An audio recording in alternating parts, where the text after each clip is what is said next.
Early on a gray Monday morning, a young surfman named C.P. Brady sat watch at his post at the United States Coast Guard Station number 183 at Cape Hatteras. Aside from the nearby lighthouse, the two-story Cedar Shake building was the highest point in the area, with a view of the notoriously treacherous Diamond Shoals. Midway through Brady's watch, as the morning light slowly illuminated the mist, he saw a shape appear from the darkness. A massive, fully rigged, 5-masted schooner soon emerged. The ghostly vessel, thrashed by the waves, rocked from side to side, stranded far out on the shoals, looking like a specter from another time. Neighboring stations Big Kinnikeet, Creed's Hill, and Hatteras Inlet were all alerted and asked to stand by while the Cape Hatteras surfmen sprung into action and prepared to rescue the stranded sailors. But when they arrived on the beach, the January winds and heavy surf made it impossible to reach the stranded schooner. She was far enough away that they couldn't make out her nameplate or home port through the mist, even through a spyglass. With no way to reach the ship, and apparently no one on board needing rescue, the surfmen had no choice but to wait until the weather cleared before they could investigate the ghost ship that sat stranded on the Diamond Shoal. They wouldn't board the mysterious vessel for another 5 days. With all this talk of strange disappearances and ghost ships, do you ever get the feeling that someone might be watching you? If you're not using a VPN, you might actually be right. And that's my totally natural and not at all awkward segue into this video sponsor, NordVPN. These days, you are the product. With everything you do online, from the websites you visit to the things you buy, all being tracked and sold to advertisers and who knows who else. I don't need anyone knowing how much time I spend looking at pictures of the Normandy. That's private, and she's beautiful. A VPN works by encrypting your online activity so no one, not even your internet service provider, can track what you do online. Plus, with NordVPN, you can connect virtually to over 5,600 servers in 59 countries. That means that if you're traveling, or if you just want to stream a show that isn't available where you live, you can easily switch to a country where that content's available with just one click and watch whatever you want. It's low-key the coolest feature ever. And now, if you click on the link in my description, you can get 4 months of NordVPN for free when you sign up for a 2-year plan. Plus, Nord has a 30-day money-back guarantee, so you can try it out risk-free. I'm so excited to be working with NordVPN on this video. They're truly the best out there, and their support makes videos like this possible. Go give them a try. Alright, back to the creepy story of the Carroll A. Deering.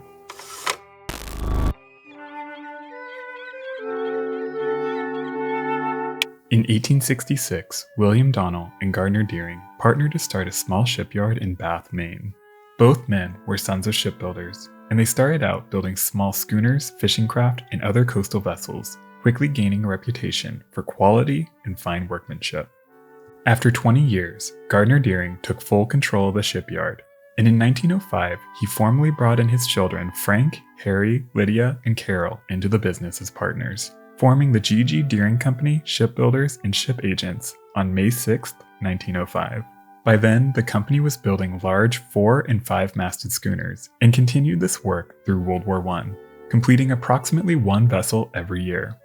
By the end of the war, the company had named a ship for each of Gardner's children, and in 1918, construction began on the company's grandest vessel yet, to be named for the now 86-year-old's youngest son, Carroll. The Carroll A. Deering was a bit of a relic when she was launched on April 4, 1919, built long after nearly all new commercial and passenger ships were steel-hulled, steam-powered vessels. But in a lot of ways, the Carroll A. Deering was the pinnacle of Gardner Deering's long shipbuilding career. The oak-framed, 5-masted schooner was the largest vessel the yard had ever constructed. Her Oregon masts were 108 feet tall with 46-foot topmasts. She was 255 feet long with a beam of 44 feet, and with 3 decks, she came in at 1,879 tons and was operated with a crew complement of 11. She carried an incredible 6,000 yards of sail and featured a steam engine on her forecastle called a donkey that could raise and lower her twin anchors and hoist her massive sails. She also carried 2 small lifeboats. While the Deerings didn't christen their ships with champagne, Carroll's wife Annie called out, "I christened thee Carroll A. Deering," as the massive schooner slid into the Kennebec River. The Carroll A. Deering was co-owned by the Deerings and several investors from throughout the Northeast. She was commanded by William Merritt, an experienced captain and a hero of the Great War. The schooner began her lucrative voyages transporting coal from the United States to South America. Within her first year, she earned her owners over half of their initial investment, but her promising start would soon come to an abrupt end.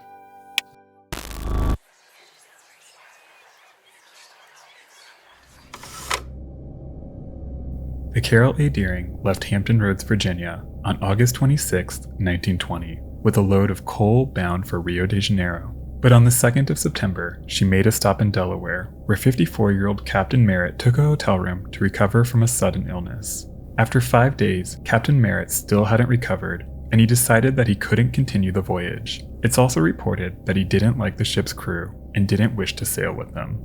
His previous crew refused to sign back on for this voyage, aside from First Mate Sewall E. Merritt, who was Captain Merritt's son, and engineer Herbert Bates.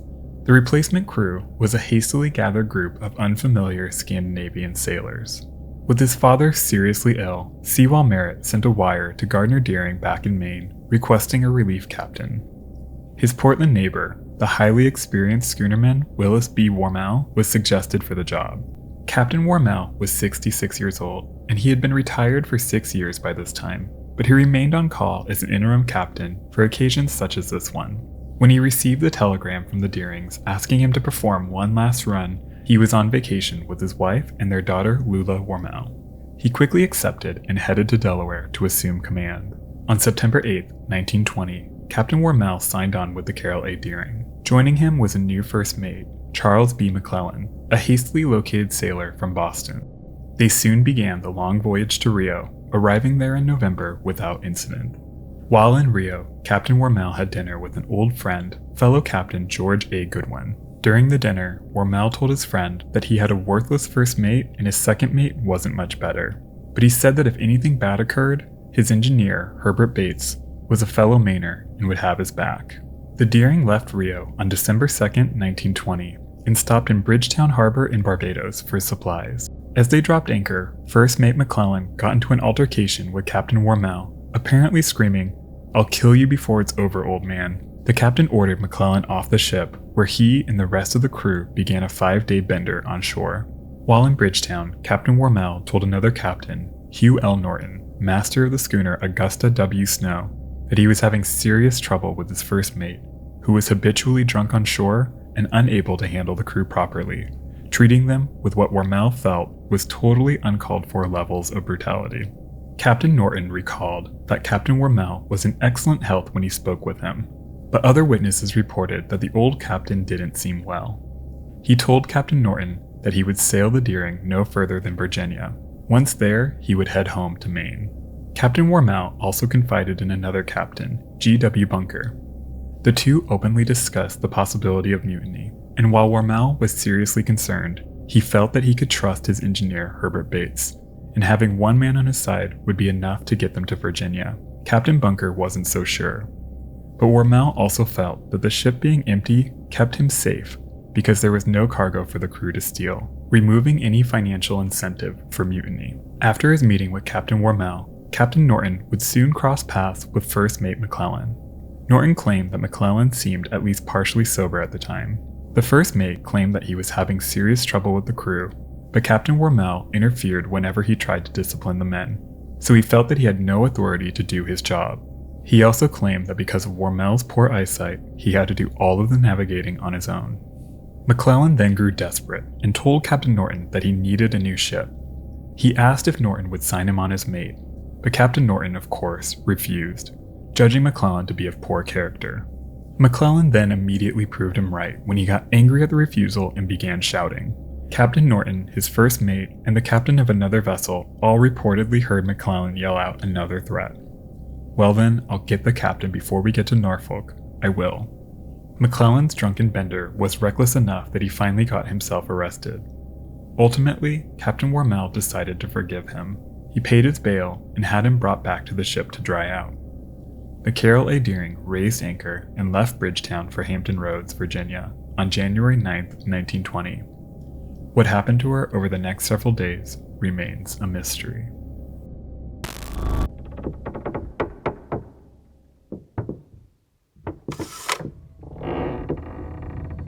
By the morning of Friday, February 5th, The weather was clear enough that rescue crews were able to approach the mystery ship. The Coast Guard cutter Manning and a salvage tug called the Rescue soon arrived on the scene.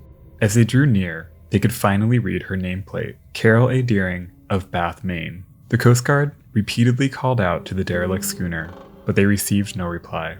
With no signs of life on board, the Coast Guard gave the rescue's captain, James Carlson, the okay to board the vessel. Captain Carlson and 4 of his men boarded a small boat and motored over to the schooner's port side. They climbed a single rope and boarded the ship. The men marveled at the sight of the ghostly schooner. Waves washed over her decks and spilled into her holds. By this point, her hull was giving way to the unrelenting surf, and she seemed to roll in opposite directions, not long from breaking apart. Her keel was measured to be buried nearly 14 feet into the sea floor. It was clear that there would be no hope of salvaging the nearly brand new schooner. Captain Carlson and his men began searching the ship. The wind had shredded 2 of her topsails, but this likely happened while she was stranded on the shoals. Her 2 anchors and 1 of her anchor chains were missing.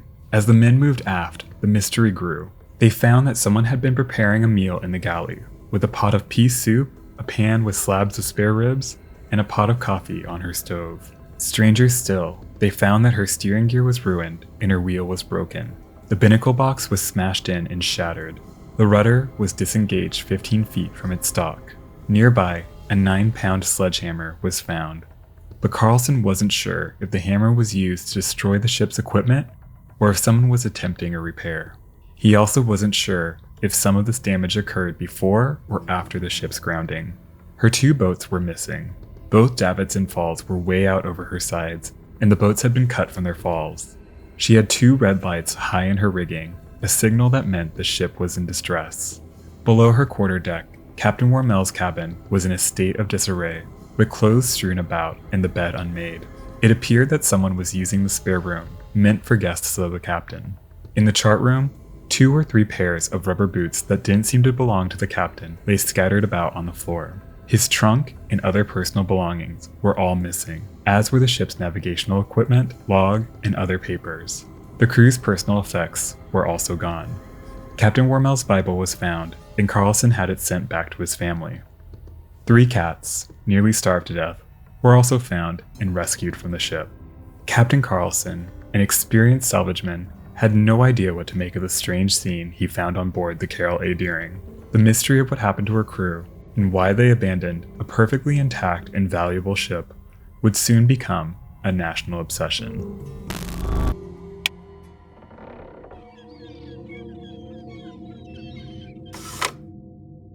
The Carroll A. Deering's departure from Barbados was not the last time she and her crew were sighted before running aground in North Carolina. On the afternoon of January 29th, the Cape Lookout lightship spotted a 5-masted schooner approaching from the south. After days of wind, storm, and fog, the weather was finally clearing. Impressed by her beauty, the lightship's engineer James Steele took a photo as the schooner drew near.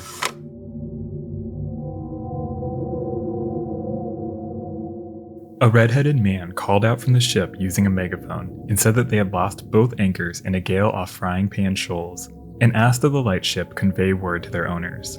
The man's appearance and manner of speaking didn't seem like that of a captain or an officer, and he spoke with a Scandinavian accent. As the schooner sailed past at around 4 knots, Thomas Jacobson, the captain of the lightship, also noticed that several of her crew seemed to be milling about her quarterdeck, a space typically reserved for the captain. The lightship's wireless set was not working at the time, so they would ask the next wireless-equipped vessel to pass on the schooner's message. Almost as soon as the schooner disappeared on the horizon, a steamer with an antenna for wireless equipment approached from the south. Captain Jacobs quickly raised the letters RQK to signal that he had an important message, but the steamer didn't slow down. The lightship let out 4 blasts from its steam whistle, another widely honored signal to establish contact. But immediately following the signal, the steamer changed course away from the lightship, and the men on board hastily covered their nameplates with canvas. Captain Jacobs was greatly unnerved by the strange event as the mysterious steamer disappeared on the horizon, following the same course as the Deering. The final sighting of the Carroll A. Deering was equally mysterious. On Sunday, January 30th, only 1 day before the Deering grounded, Captain Henry Johnson of the steamship Lake Elon sighted a 5-masted schooner. Though they couldn't see her nameplate, The location and their description of the vessel suggests they must have seen the Deering. Captain Johnson reported that while there was nothing out of the ordinary about the schooner's appearance, her course was strange as she appeared to be steering straight for the dangerous shoals around Cape Hatteras. While it was an odd sight, Captain Henry assumed that the crew of the schooner would soon spot either the beacon from Cape Hatteras Light or the lightship at Diamond Shoals. Not thinking much of it, the Lake Elon continued on her course as the wayward schooner sailed out of view.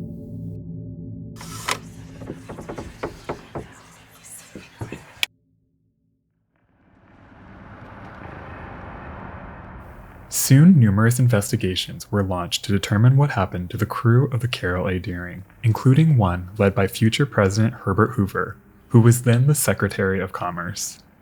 He wanted to know why so many vessels from numerous nationalities all seemed to have disappeared in roughly the same area at around the same time. As the Deering was the only one of these ships to reappear, it was hoped that she could offer some clues.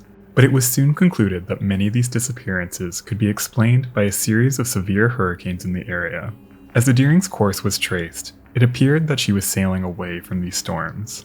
That led her investigators to believe that mutiny was the most likely explanation, until a startling revelation was uncovered. A local fisherman named Christopher Columbus Gray soon came forward with a message he found in a bottle in the waters off Buxton Beach. The message read, "Deering captured by oil-burning boat something like chaser. Taking off everything. Handcuffing crew. Crew hiding all over the ship. No chance to make escape. Finder please notify Headquarters Deering." The letter seemed to confirm that the Deering fell victim to piracy, a theory backed up by the mystery steamship seen by the Cape Lookout lightship. The story was further legitimized when it was found that the bottle containing the message was manufactured in Brazil, and the handwriting matched that of the Deering's engineer Bates. But as the letter was further scrutinized, its authenticity soon fell into question. While the handwriting was said to match Chief Engineer Bates, it soon became clear that it also matched someone else's handwriting, Christopher Columbus Gray. And after further questioning from federal authorities, Gray soon admitted that he had faked the letter. Apparently, he thought the discovery would help him land a coveted job at the Cape Hatteras Light Station. Somehow that actually worked, because he did end up getting a job with the Lighthouse Service, so I guess petty crime does pay. Another popular theory at the time was that the Deering did indeed get caught up in the hurricanes that ravaged the area. This idea was popular among most government officials, particularly the Weather Bureau. With both of her anchors lost and her steering gear damaged, it's thought that the crew raised the distress signal found on her wreck and soon hailed a sulfur freighter called the Hewitt, which was known to have been in roughly the same area at the time. The crew then evacuated the damaged schooner for the relative safety of the 5,000-ton steamship. The Hewitt last made radio contact on the 26th of January, 1921. No further trace of the vessel has ever been found. As she picked up the crew of the Deering, they met the same mysterious fate that claimed the Hewitt and her crew. In addition to bad weather and piracy, mutiny is another widely held theory. The tension between Captain Wormel and First Officer McClellan was well documented and supported by several witnesses. It's believed that after something sparked an altercation, Captain Wormel and maybe Engineer Bates were murdered in a fit of rage. The crew then lived on the ship for a bit longer before abandoning the schooner, knowing that their crimes would soon be found out. In the small boats, they were at the mercy of the seas, churned up by the nearby hurricane. They might have been lost there in the sea, but maybe with some luck they made it to land. They hid the boats, and they blended back into society, lost forever to the anonymity of history. The story of the Carroll A. Deering and her missing crew made headlines all around the world. Journalists pored over the various explanations, from the mundane to the supernatural. Several connected the disappearance to a story about a Soviet plot to seize American ships. Anti-communist anxieties were reaching a fever pitch at the time, but there's no evidence that this plot, if it was even real, was ever carried out, and there's nothing tangible linking it to the Deering. A much more mundane theory is that after suffering damage in the storms, the Deering grounded with her crew on the Diamond Shoals, and they abandoned her in the lifeboats sometime in the night before the schooner was spotted. Then, the tiny boats broke up in the heavy surf, drowning the men before they could reach land. Without much else evidence, and no traces of the crew ever turning up, the inquiries were soon closed without any definitive conclusions. Captain Wormel's daughter, Lula Wormel, unsatisfied with the lack of answers, fought her entire life to keep the story in the press and pushed investigators to follow every possible lead. Her efforts are a big reason why we know so much about the mystery today. In the months that followed, it quickly became clear that the Carroll A Deering was beyond saving. Various parties removed anything they could from the phantom ship, and after an attempted salvage, she was deemed a navigational hazard and her wreck was destroyed with dynamite on March 4, 1921. Portions of her wreck washed ashore, and it's said that some of her timbers were used by locals to build houses in the area. The Carroll A Deering was the last ship built by the G.G. Deering shipyard. Gardner Deering would die at the age of 88 later that year. His legacy is now kept alive by a mystery that tantalized the nation and confounds investigators to this day.